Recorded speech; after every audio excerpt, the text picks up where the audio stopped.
A data é 17 de novembro de 2025. Guarde bem essa data. Imagina a cena, a pista de um aeroporto internacional. A bordo de um jato particular, um homem está pronto para decolar. O destino? Malta. Um refúgio seguro do outro lado do mundo. Só que essa não era uma viagem qualquer. Estava planejada para ser a fuga final de uma das figuras mais poderosas do sistema financeiro brasileiro. Mas não deu certo.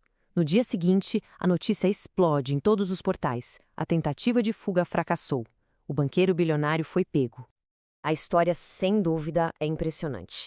Mas a grande questão é, como o arquiteto de um dos bancos que mais cresceu no Brasil acabou nessa situação, preso, tentando fugir do país? Para entender isso, a gente precisa mergulhar na ascensão meteórica e na queda espetacular do Banco Master. E olha, para entender essa história completa, o melhor jeito é começar pelo fim. Por aquela noite que selou o destino de Daniel Vorcaro e de todo o seu império. Os detalhes da prisão já mostram o tamanho do problema. O local foi o maior aeroporto do país, Guarulhos. O destino, Malta, não era uma escolha à toa. E o nome da operação da Polícia Federal, Compliance Zero, já dizia tudo. As acusações eram pesadíssimas. Gestão fraudulenta, temerária, até organização criminosa. Ou seja, aquilo já não era mais só sobre negócios, era um caso de polícia. Mas como se chegou a esse ponto? Bom, para isso a gente precisa voltar um pouco no tempo, lá para a origem do Banco Master, que na verdade nasceu das cinzas de uma outra instituição que estava à beira do colapso. A transformação foi assim, radical. De um lado, a gente tinha o Banco Máxima, uma instituição antiga que quase quebrou em 2016. Do outro, o nascimento do Banco Master. Em 2018, Daniel Vorcaro entra em cena, injeta 400 milhões de reais e vira o jogo completamente. Ele preparou o terreno para um crescimento que, na época, parecia não ter limites. E que crescimento, hein? O Banco Master não só se recuperou, ele simplesmente decolou. Virou um dos nomes mais quentes do mercado financeiro brasileiro em tempo recorde. A linha do tempo desse sucesso é vertiginosa. Em 2018, Vorcaro assume. Pouquíssimos anos depois, já em 2024, ele faz uma jogada super ousada. Compra o Will Bank e traz para dentro mais de 6 milhões de clientes. Logo em seguida, mostra a ambição da estratégia ao estruturar um investimento bilionário na Oncoclínicas. E em outubro veio o que parecia ser a consagração. A agência de risco Fitch eleva a nota do banco. Para o mercado, era um selo de aprovação. O resultado de tudo isso, em meados de 2024, o patrimônio do Banco Master atinge a marca impressionante de 4,2 bilhões de reais. Aos olhos de todo mundo, era uma história de sucesso absoluto.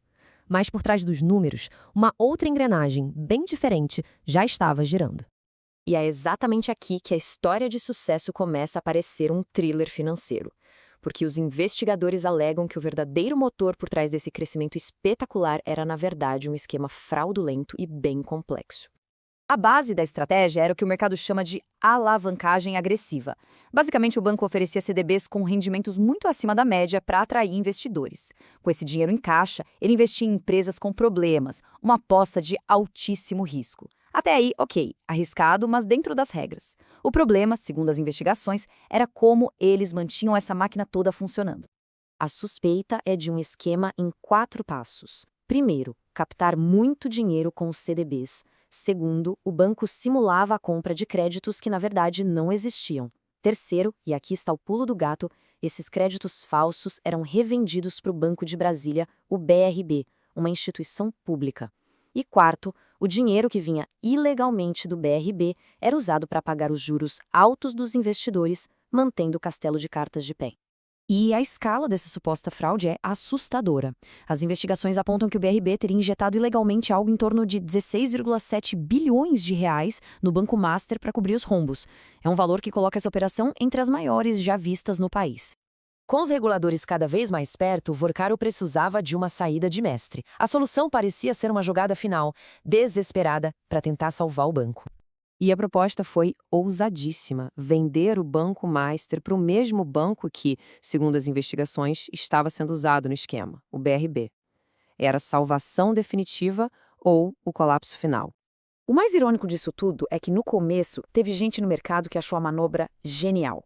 O lendário banqueiro Luiz César Fernandes, fundador do Pactual, chegou a classificar a proposta como uma jogada de mestre.